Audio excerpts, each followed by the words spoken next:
25 juin 2009, Michael Jackson disparaissait dans des circonstances tragiques, laissant derrière lui des millions de fans éplorés à travers le monde. Je veux qu'on m'explique, qu'on me dise pourquoi il est mort. «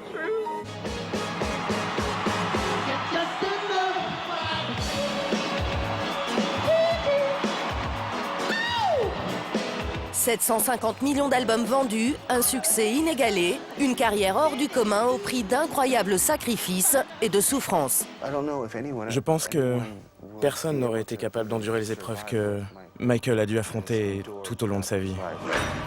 Des démons qui vont peu à peu l'entraîner dans une spirale infernale. Michael Jackson était dépendant aux médicaments. Et malheureusement, il en est mort. On peut difficilement être plus dépendant que lui. Parfois, je n'arrivais plus à comprendre ce qu'il disait, il était incapable d'articuler et ses yeux roulaient dans tous les sens. Il n'était plus lui-même. Assistant personnel, garde du corps, médecin, nous avons rencontré l'entourage de la star. De tournées mondiales éreintantes en scandale destructeur, comment Michael Jackson a-t-il été consumé par son statut de roi de la pop? Pourquoi personne n'a-t-il réussi à le sauver? Un jour, je lui ai dit, « Si tu continues, tu vas finir comme Elvis. Tu as vraiment envie que tes enfants deviennent orphelins ?» Vous allez découvrir l'histoire secrète d'une des plus grandes légendes de la musique.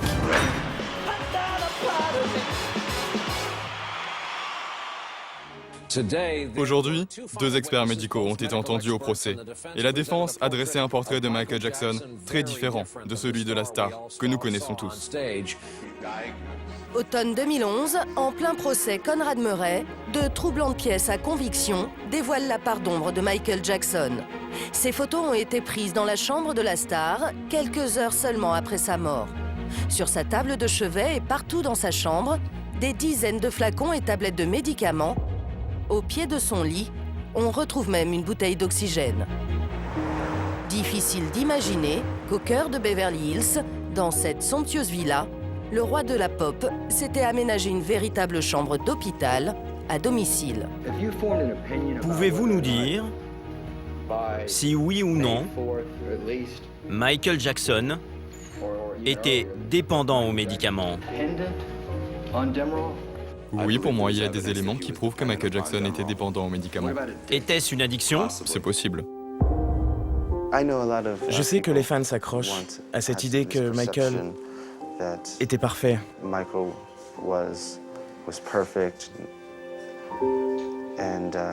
Il n'en était pas loin. Mais en réalité, c'était un être humain comme tout le monde. Frank Cascio a été l'assistant personnel de Michael Jackson pendant 25 ans. Il vient de sortir un livre dans lequel il évoque sans tabou les problèmes d'addiction du chanteur. Un mal qui, selon lui, trouve ses origines dans l'enfance de la star, celle d'un jeune prodige entraîné jusqu'à l'épuisement par un père violent. Les gens doivent comprendre une chose. Cet homme a travaillé d'arrache-pied depuis l'âge de 5 ans, jour après jour, pendant des années et des années.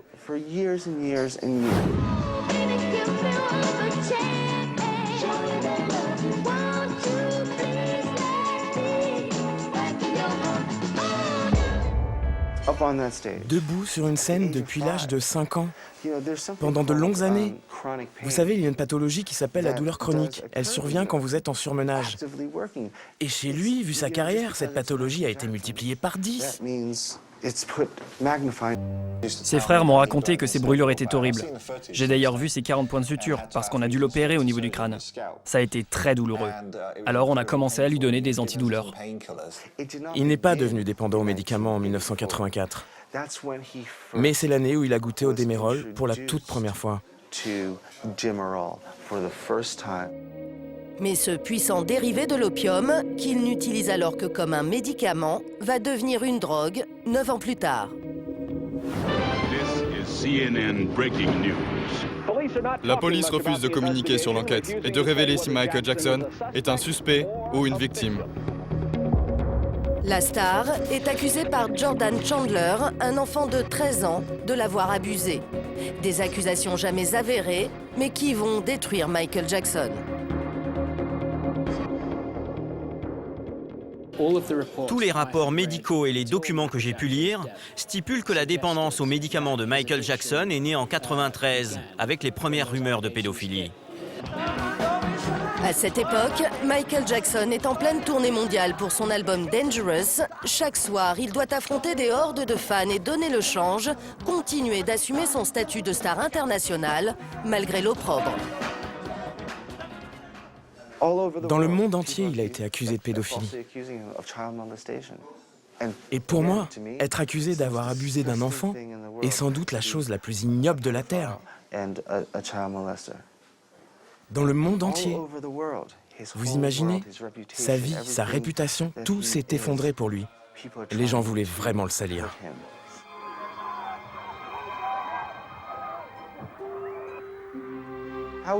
Comment vous vous sentiriez si ça vous arrivait?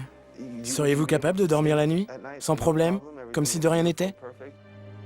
Une détresse qu'il confie alors à son épouse de l'époque, Lisa Marie Presley, la fille d'Elvis, dans une lettre à l'écriture mal assurée. Lisa, j'ai vraiment besoin de repos. Je n'ai pas fermé l'œil depuis 4 jours. Je dois m'éloigner à tout prix du show business et prendre soin de moi, avant tout. 6 mois plus tard, Michael Jackson va même jusqu'à exprimer publiquement son désespoir. There have been many disgusting statements made recently concerning allegations of improper conduct on my part. These statements about me are totally false. As I have maintained from the very beginning, I am hoping for a speedy end to this horrifying experience to which I have been subjected. Il vient officiellement d'annuler la fin de sa tournée et pour la première et unique fois de sa carrière, Michael Jackson évoque sans détour ses problèmes d'addiction. Ended, I remain out of the country undergoing treatment for a dependency on pain medication. Si cette cure remet la star sur pied, le répit sera de courte durée. 6 ans plus tard, un événement passé totalement inaperçu à l'époque aurait fait replonger Michael Jackson. 1999, le chanteur donne un concert de charité à Munich, en Allemagne.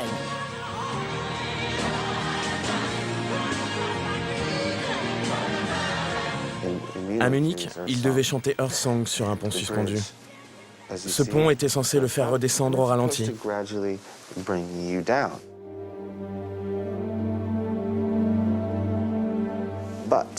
Mais au lieu de redescendre, lentement, comme prévu, on a vu ce pont s'écrouler.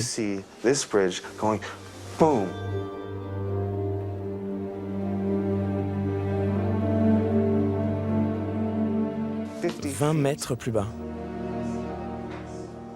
Vous imaginez l'impact? Dans la salle, personne ne réalise que la star a fait une chute équivalente à celle d'un immeuble de 3 étages. D'un professionnalisme à toute épreuve, Michael Jackson continue de chanter alors qu'il souffre le martyre. Après cette chute horrible, j'ai commencé à m'inquiéter. Il a commencé à exiger des médecins en permanence autour de lui, à qui il demandait sans cesse de faire taire la douleur à tout prix. La descente aux enfers commence. Selon ses proches, Michael Jackson fait désormais appel à ses médecins, de jour comme de nuit. Un jour, alors qu'il sortait de sa chambre à l'hôtel, il me voit, on discute normalement, on parle de l'organisation de son planning de la journée. Puis il est retourné dans sa chambre et j'ai vu un médecin apparaître. Quand il est ressorti, 1 heure plus tard, je n'arrivais plus à le comprendre. Il arrivait à peine à articuler, ses yeux roulaient dans tous les sens. Ce n'était plus le même. Moi, je les ai vus, ces docteurs. Et quand ils ont rencontré Michael, ils avaient des dollars plein les yeux. Ils se sont dit « Waouh, je vais devenir le médecin personnel de Michael Jackson ».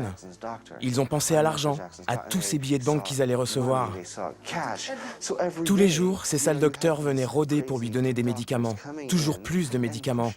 Alors qu'ils auraient dû le soigner, ces médecins sont censés être responsables de leurs patients. Parmi ces docteurs dont Michael Jackson ne pouvait plus se passer, le Dr Klein, célèbre dermatologue des stars d'Hollywood. Pendant 25 ans, il s'est occupé du visage du chanteur. Pour réaliser ses interventions esthétiques, il lui administrait régulièrement des piqûres d'antidouleurs.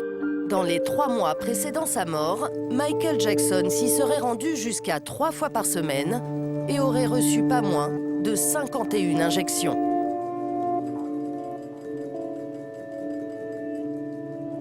Je suis persuadé qu'il en était arrivé à un point où il faisait des interventions esthétiques simplement pour recevoir une piqûre antidouleur. Les yeux avant la piqûre, etc., etc. Donc il parle de ces docteurs qui le droguent toujours un peu plus. Et ensuite, il reprend une voix agressive. Mais comment expliquer que l'entourage du chanteur n'ait pas réagi à cet appel au secours? Pourquoi personne n'a réussi à le sauver? Un jour, je lui ai dit, tu veux vraiment finir comme Elvis? Tu as de beaux enfants. Tu as vraiment envie qu'ils deviennent orphelins? Je lui ai dit, je ne suis peut-être pas docteur, mais j'ai du bon sens.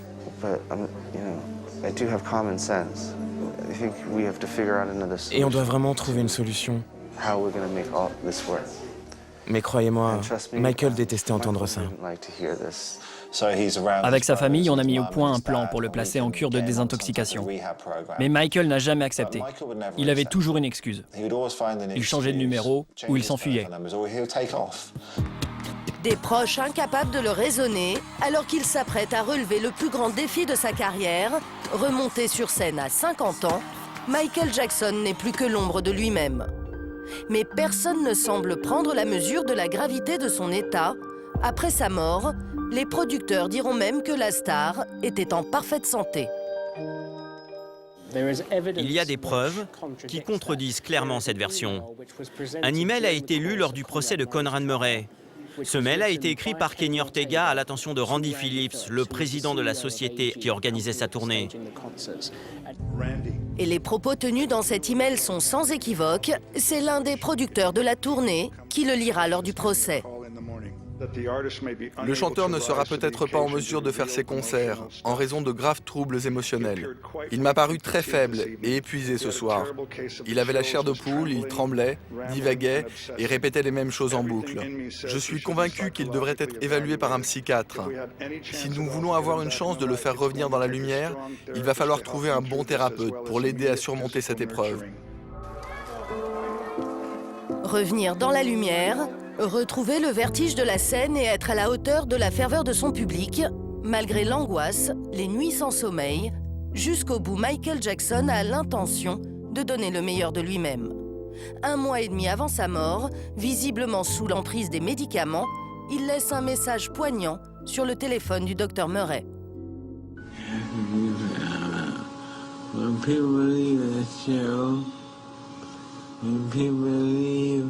My show, I want to say, it is amazing. He's the greatest entertainer in the world. Malgré tous ces signaux d'alarme, Michael Jackson meurt avant même d'avoir donné son premier concert à Londres, laissant ses fans inconsolables. Ironie du sort, celui qui avait accepté cette tournée pour combler ses dettes rapporte aujourd'hui $1 milliard par an à l'industrie de la musique. And my sorrow in the promise of another tomorrow. I'll never let you part.